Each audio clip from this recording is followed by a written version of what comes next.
Hey everyone, it's been a minute. Okay, after a long and extended hiatus where I may or may not have watched a certain well-respected space opera anime, I have made the executive decision that this is now a Legend of the Galactic Heroes channel. Why have I made this decision?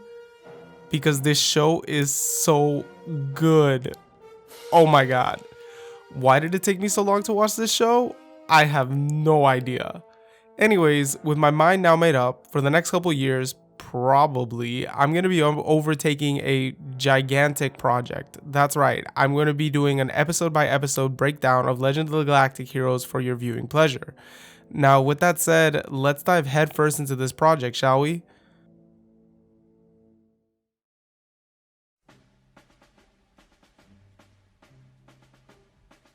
So, what stuck out to me about episode 1?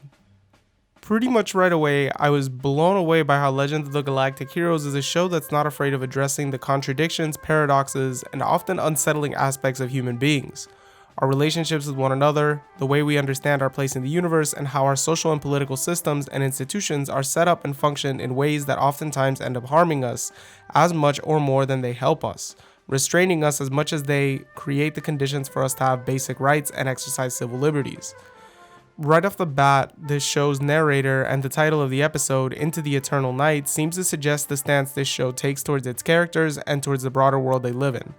This is going to be a coldly rational and unaffected, though distinctively not pessimistic look into human affairs, and space will be the looming but conspicuously empty backdrop of the pivotal but fleetingly transient events of this particular historical narrative.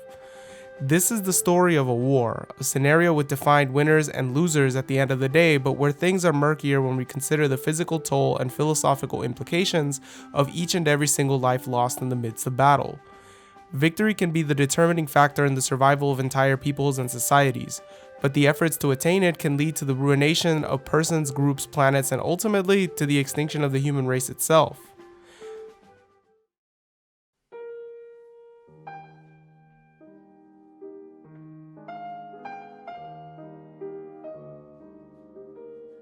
The question of power and the unfolding of power struggles is one of the primary forces that drives the plot of this episode forward. After the opening monologue, we get thrust into the middle of a conflict over the balance of power in the Milky Way galaxy. The leadership of the Galactic Empire, the Free Planets Alliance, and Fezan are all driven by different sets of self-interest that converge on the common and conflicting goal of interstellar domination. Over the past 150 years, the first two powers have been caught in the midst of an ideological war, a struggle for expansion and/or for survival between autocracy and democracy. Fezan, a semi-autonomous colony of the Empire, has emerged as an economic powerhouse as a result of playing both sides in this conflict and is now aiming to use its financial influence to usurp the two main powers and establish itself as the center of the universe. This is one battle in a war that has been waging far longer than anyone on our present-day Earth has been alive. This is the Battle of Astarte, where we are about to witness the first decisive clash in the main series between series leads Admiral Reinhard von Lohengram of the Galactic Empire and Commodore Yang Wen-Li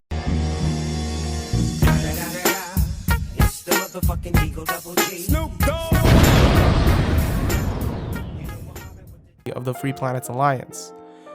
There's a lot to be discussed about the characters and the world just from this one episode alone. Reinhardt and Yang Wen-Li's character introductions do an excellent job of highlighting the similarities between the two as much as some of the differences in their characters and in their social standing. Reinhardt is a bit more of a romantic who waxes poetic about the stars while thinking about how to check the fears, anxieties, and egos of the older admirals in the fleet he's leading. Yang is a bit more deadpan and begrudgingly deferential to his superiors. Both are realists with a keen understanding of human behavior, for better or worse, and military strategy. They are brilliant commanders shaped by the political and social systems of the countries they come from, whether it be the aristocratic society that has both given Reinhardt a degree of social privilege while transforming his sister into the object of the Kaiser's lust, or the chain of command that has put Yang's life in the hands of incompetent and unimaginative admirals wed to dogma and ascetic ideals. Both men find themselves at loggerheads with established orthodoxies, but the one is willing and able to wield authority to suit his ends due to his rank and social privilege, while the other is reticent and constrained by a lack of an ability to do so. That in addition to the notable differences in personality between both of the characters.